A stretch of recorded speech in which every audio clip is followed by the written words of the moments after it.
RetroMobile here in Paris might not only show us that classic cars are well and truly alive, they might also show us that they're the future.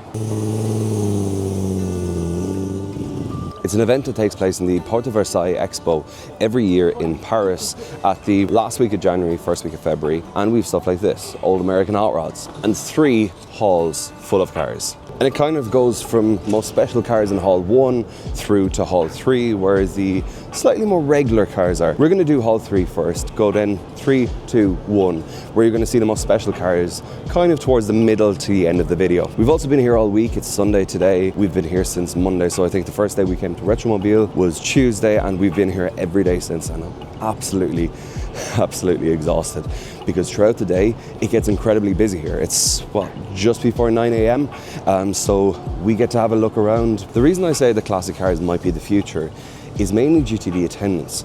There are so many people here. And I've heard from other people that, maybe in other years it was busier here. But the fact that in 2025, a classic car show for one whole week is this busy and has so many kind of mixed demographics as well of who's actually here, young people, older people, is something quite special to see. And I kind of wish we saw even more of that in the UK and Ireland, and maybe we will. If you haven't been before, I would definitely recommend coming to RetroMobile because it has a lineup of absolutely everything.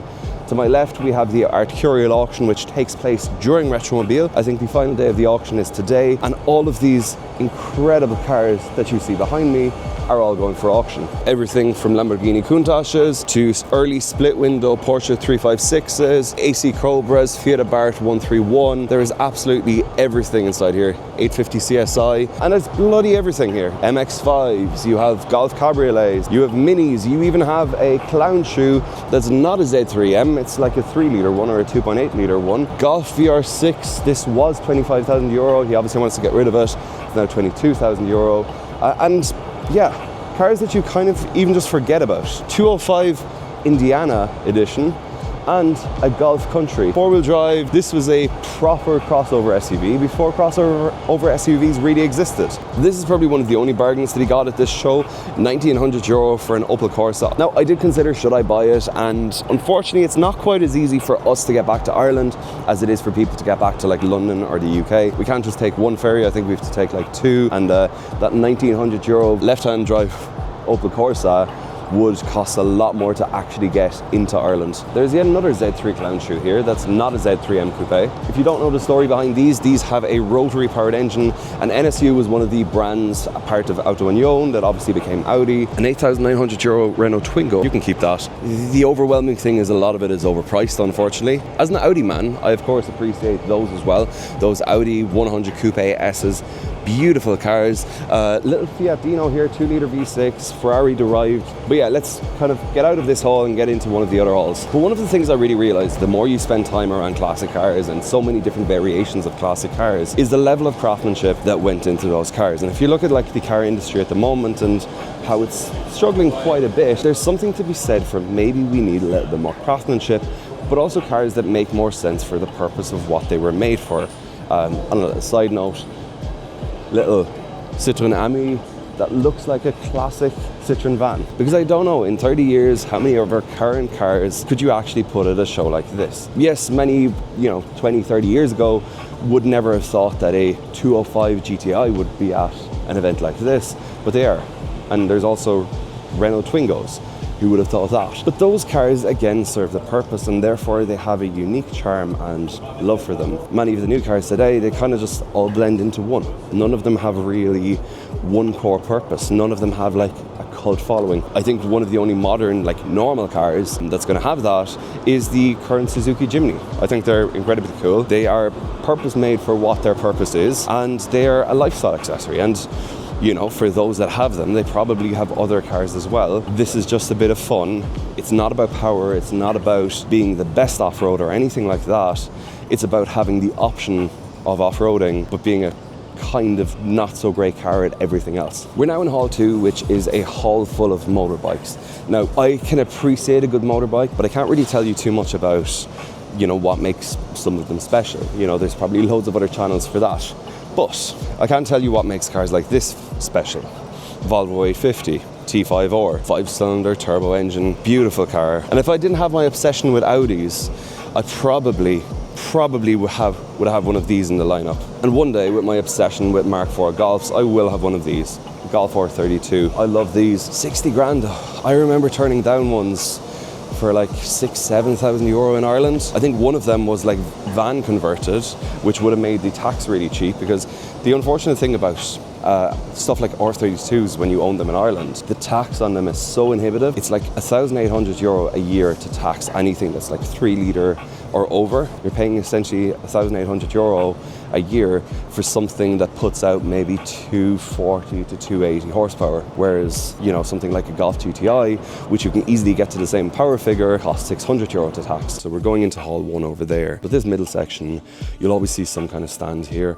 Last year it was Rally Dakar. This year it is these chain cars, which are called Citroën Tigresse. And the great thing about classic cars, and the reason I think it could help us in terms of defining the future of the automotive industry, is that all of these really do serve a purpose. And I don't have to like them. I can look at them, I can appreciate their engineering, but I don't have to like them. I don't need one.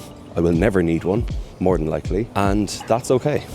I don't need to need one. The way the automotive industry has lost the run of itself, you know, nobody wants to have compromise and trying to appease everyone in one go, in one foul swoop. I think that's actually one of the biggest things that's causing the industry to kind of be in such turmoil. But this idea that everyone has to like everything because manufacturers want to keep down, you know, costs of producing stuff, so they want to kind of amalgamate things into the center section of a Venn diagram of what kind of cars people will buy or won't buy, rather than having things for a purpose, things for fun, and things for utility. And the cars in front of me, well, they're definitely for fun. Mazda MX-5s, beautiful lineup of these. This one here is the Roadster Coupe. It's such a shame they never made. And likewise, the original Mazda MX-5 NA.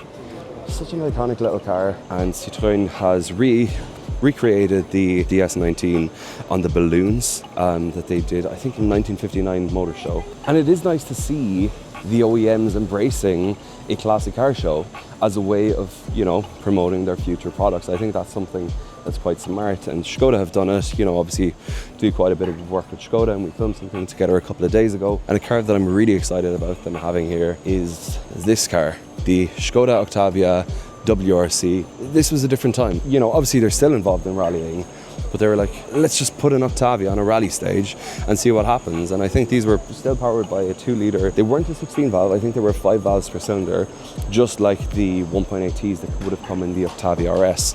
It's just cool to see that brands are embracing, or OEM brands are embracing the past again. There was the longest time where OEMs would have completely ignored the past, and I think that was a big shame. And you know, when I started RetroGarage, it was something I banked on, that the heritage is incredibly important. And even before RetroGarage, when I used to look after brands like Nokia or do stuff for LS, heritage was the number one thing that was incredibly important to me, that has to be, even if it's not referenced, be aware of it at least. Mitsubishi are also here with a stand with heritage models, obviously the classic Pajeros, a couple of Lancers here. While I think it's cool that they are doing stuff here at trade stands like this, they need to realise that the reason there was a love for this, and the reason there was a love, was because of cars like this. And you do somewhat also need to still make cool stuff.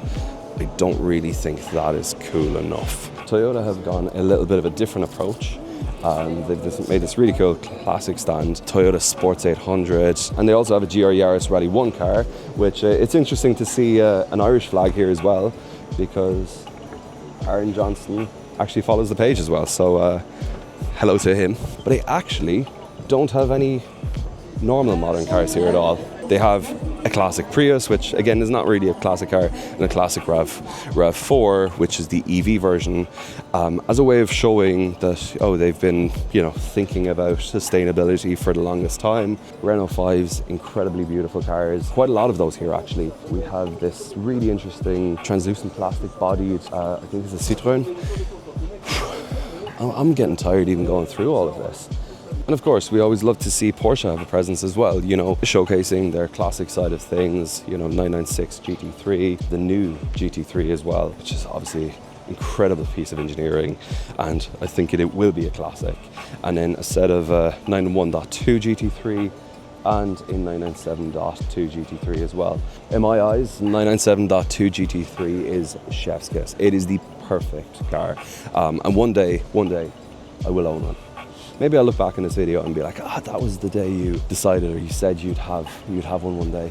Another one of the OEMs, this is Renault now. Renault obviously talking about its heritage with the likes of the Renault 5, you know, showcasing where they're going now with the R5 E-Tech, and likewise with the Renault 4 or the R4 E-Tech as well, which is based on the original Renault 4. And then they have this really interesting concept over here, which I love the design of. I think they've done such a good job. It's a Renault 17 Resto mod. Again, I think they've probably gone electric engines in this and stuff, but I love the fact that they've given it a go. This then is the Renault 17 that they've based it on, or that served as the donor. And I think they've kept quite a lot of what made this car special into that one as well. And I'm not the biggest fan of electric cars, but I will have to give the R5 E-Tech credit, because I think as an homage to the original, it's done quite well. And especially being in Paris and seeing a couple of those new R5 E-Techs drive around, it just makes sense. I can't describe it any other way than it just makes sense.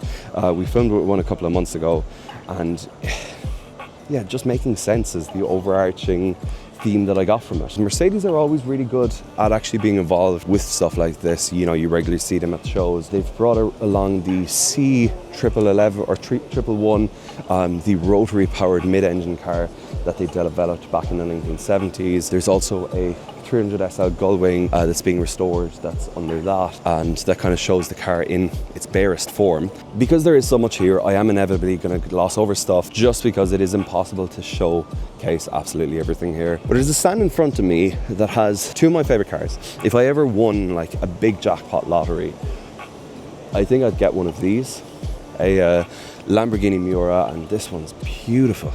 Wait till you see this interior. Full green leather as well to match. This is just such an incredible car. You know, I know that 250 GTOs and 250 short wheelbases, you know, those Ferraris are beautiful cars. This though, that would be what I'd have. And that. And we're going to go look at that. But events like this, where you have a set, not just one, but two BMW 507s standing here in a stand, kind of, in a weird way, normalise these cars to us. And I think that's a good thing, because I think it normalises the expectations we should have from cars, of how well cars should be built. And even as a spectator, you come along to a show like this, and you start quickly seeing that, like, why aren't cars as beautiful? And you start asking those questions, and you want to source out, or you look for the nicer cars, the more beautiful cars. Maybe one day you might even buy a classic yourself. It doesn't have to be a 250 short wheelbase 507 or a Miura, but it can be something, and that can kind of already reshape how you view classic cars or cars in general. But this for me is the icon, the Audi 200 Trans Am. One of the cars that made me absolutely fall in love with Audis. You know, there's two sides, there's the rally cars and then there's the circuit cars. And for me, these circuit cars, they were as much the pinnacle as the S1E2 or the rally cars were in terms of defining my love for 5-cylinder turbo engines. Just to see it up close and personal, but it's just all of the turbo noises off these as well, and how bare it is in the inside. And even little things like, do you see the little dial in there beside the seat? That's just to control wastegate pressure, and the big pipe over there is the exhaust running straight through the cabin and out. Now thankfully you have no windows, so hopefully it shouldn't get as hot. And for me, this does show what was capable and how in some ways we've gone backwards, because I don't think there's modern race cars that excite people to quite the same degree as cars like that would have back in the 1980s. Yeah, that's one of those cars that I'm absolutely awestruck to see, and I love.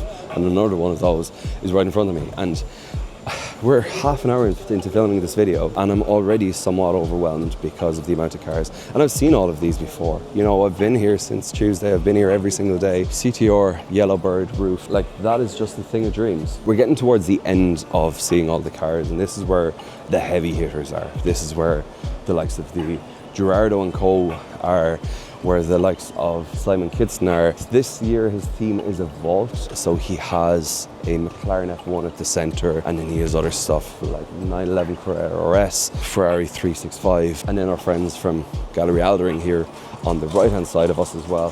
We have some incredible cars, XJ220, a couple of 300 SLs, Porsche 924, Carrera GTS, Club Sport, you name it, they have it. Or our other friends from Broad Arrow who've brought along the 911, the Lanzante built 911 Tag Turbo with a separate Formula 1 engine here as well. This is the Niki Lauda British Grand Prix winning engine, and inside this car then is the Alan Prost engine from 1987. So the engine that's actually in this looks like this, and they would have both been run in Formula 1 cars back in period. Again, it's easy to be desensitized to cars here. Lancia Stratus, a car that I grew up watching or playing in video games, and now it's just in front of me and I'm just walking by it. As I kind of get towards the end of this video, my biggest thought is that we need more events like this for general members of the public, and there's a lot of general members of the public here throughout the course of the days, but we need more events like this for general members of the public to get up close and personal with classic cars, to not just see them on screen, to not just see them on social media, to not just kind of, you know, disassociate with them, but actually care about them. Because if we do that, it can massively help reshape what customer demands look like when it comes to new cars, future cars, what they want from a car, what they don't want from a car. And while I don't necessarily think the classic cars will be the future, I think it's important that they help shape the future.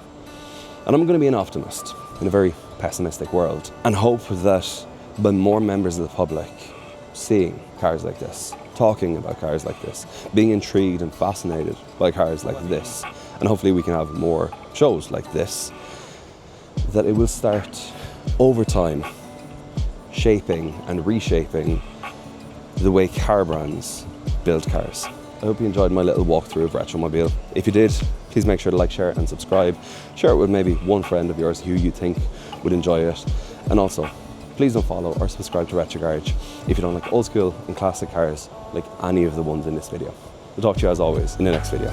Cheers, take care, bye bye.